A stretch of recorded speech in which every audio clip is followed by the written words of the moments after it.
El rapero y preso político cubano Michael Osorbo Castillo Pérez ha recibido una medida extraordinaria cautelar en la cárcel de Kilo 7, donde se encuentra retenido.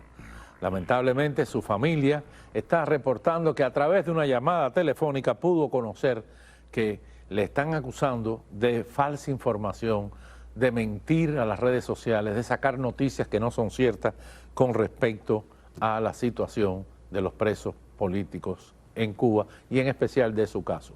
Recordemos, Michael Osorbo, Movimiento San Isidro, está detenido desde hace ya varios años por las protestas en las que participó.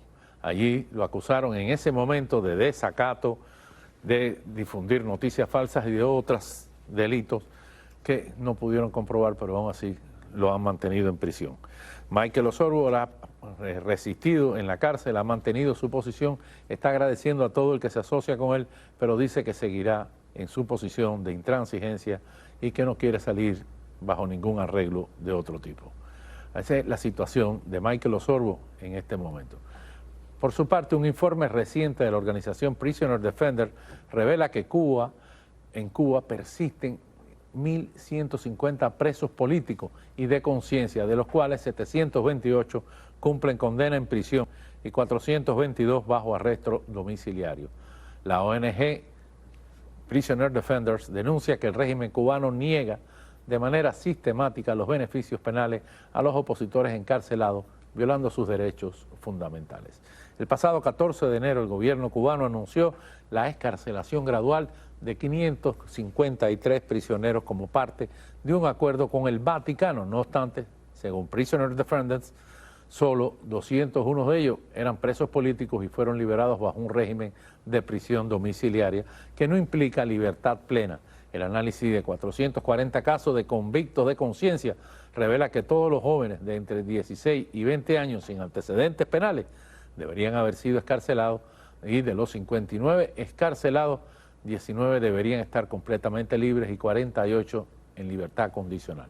Pero para ahondar sobre este informe hacemos contacto desde España con Javier Larrondo, fundador y presidente de la organización Prisoner Defenders y quien está despierto a más de la medianoche de Madrid para participar en este programa. Muchas gracias, Javier, por tu condescendencia y sea bienvenido. Un placer, Camilo, y gracias por el interés en estos temas tan terribles.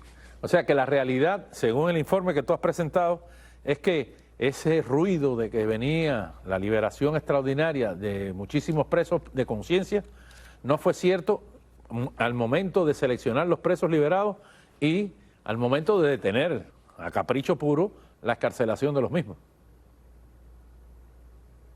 Sí, efectivamente, de los 200, el 94% ya deberían haber sido excarcelados antes de que el régimen les procuró la excarcelación. Pero además la excarcelación se ha producido, como decimos, en una situación de amenazas y de régimen carcelario domiciliar que hemos definido, durísimo, que está siendo muy duro para muchos de los excarcelados y que desde luego está siendo un fraude a cualquier negociación que supondría la liberación de presos políticos. No está siendo una liberación. Pero además de esto, lo que hemos hecho es decir, bueno, vamos a estudiar los casos de los que aún siguen en prisión, y ahí es donde encontramos el mayor escándalo. Todas las mujeres o los jóvenes, por ejemplo, sin antecedentes, todos ya deberían estar excarcelados. Pero es que incluso del grupo peor colocado, digamos, aquellos que tienen antecedentes y son hombres adultos, detenidos en edad adulta, después de los 21 años, resulta que el 50% ya tendrían que haber sido excarcelados. Es decir, la situación es de una negación absoluta de todos los beneficios penitenciarios regulares, normales, de Cuba para todos los presos políticos, procurándoles una tortura adicional, digamos. O sea, lo que me estás diciendo es que lo extraordinario no es que hayan soltado los presos políticos, sino que a esa altura no los hubieran soltado cuando ya les correspondía. ¿Es así? Estamos de acuerdo. Es exactamente la definición de lo que está pasando. La mayoría deberían estar ya excarcelados y el régimen lo vende como si fuera una supuesta liberación que no lo es. Es un engaño absoluto, sí. Pero bueno, el engaño no le funcionó mucho porque lo que pretendían era crear un precedente para los Estados Unidos que no le pasó. Y automáticamente detuvieron esta excarcelación a goteo, a cuentagotas que estaban realizando. ¿Crees, en tu experiencia, que podrán recluir nuevamente a presos incómodos, como José Daniel Ferrer, por ejemplo?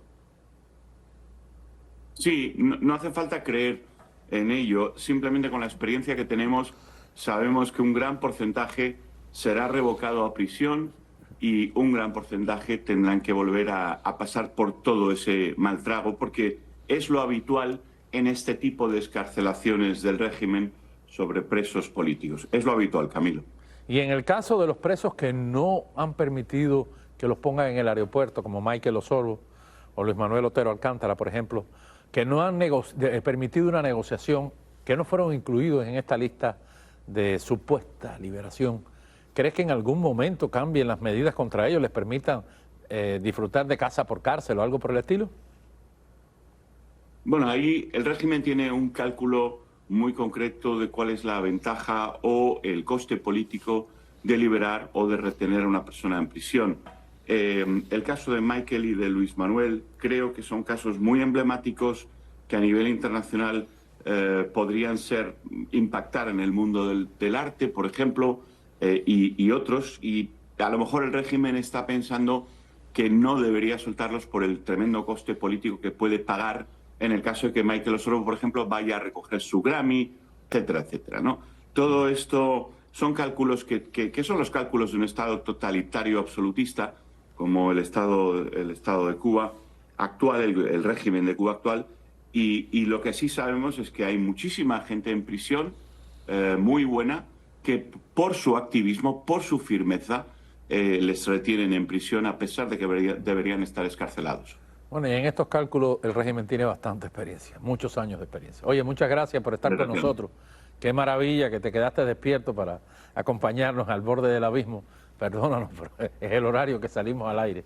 Muchas gracias de cualquier forma por tu actividad y por tu condescendencia con el borde del abismo. Un placer. Estaba esperando que saliera el programa para poder verlo, Camilo. Un placer. Muchas gracias. Un abrazo. Y anoche media Cuba estuvo apagada y sin corriente por los problemas energéticos, a pesar de las promesas de mejoría que hizo Miguel Díaz-Canel tan pronto como ayer. El youtuber Michael Crónicas nos muestra el desespero con que se vive y la incertidumbre de las familias cubanas esperando a que por fin regrese la luz. Vean ustedes. Esto es Cuba, esto es Cuba real. Apagón, 7:30 de la noche. Algunos vecinos ahí que tienen sus lámparas recargables.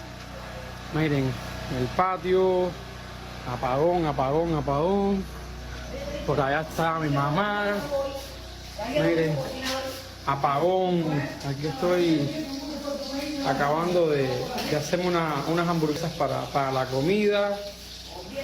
Vamos a ver a qué hora llega la corriente. Esto es diario.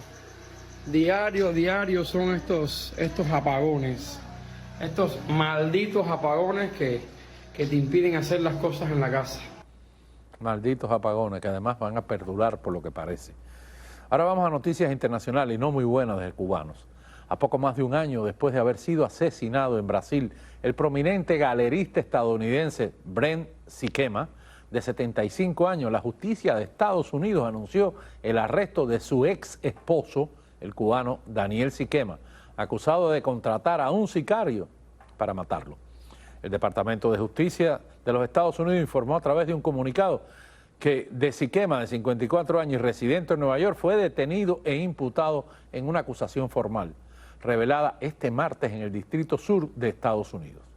Por contratar nada menos que a alguien para matar a su ex marido, el marchante de arte multimillonario B. Siquema, quien fue asesinado en Río de Janeiro el 14 de enero del 2024.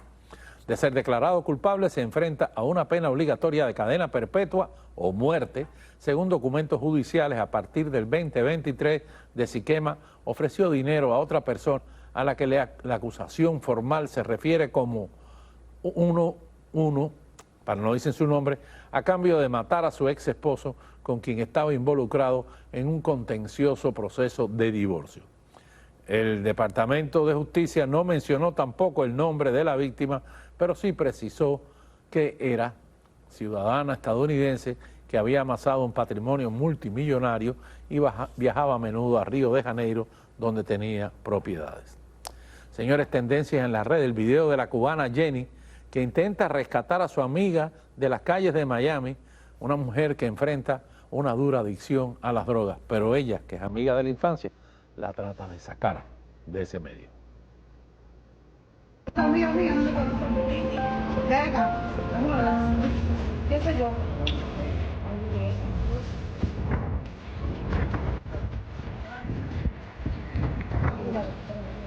Vamos.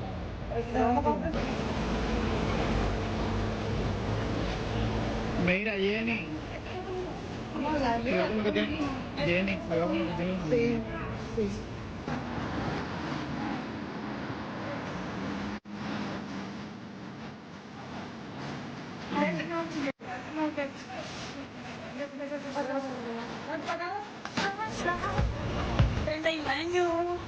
Vivo, a veces que lo conocía, vivo donde me cojo la noche.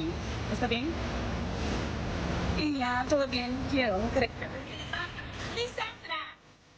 Ojalá que consiga su propósito y la saque de la calle. Hacemos la primera pausa al regresar. ¿Qué pasará ahora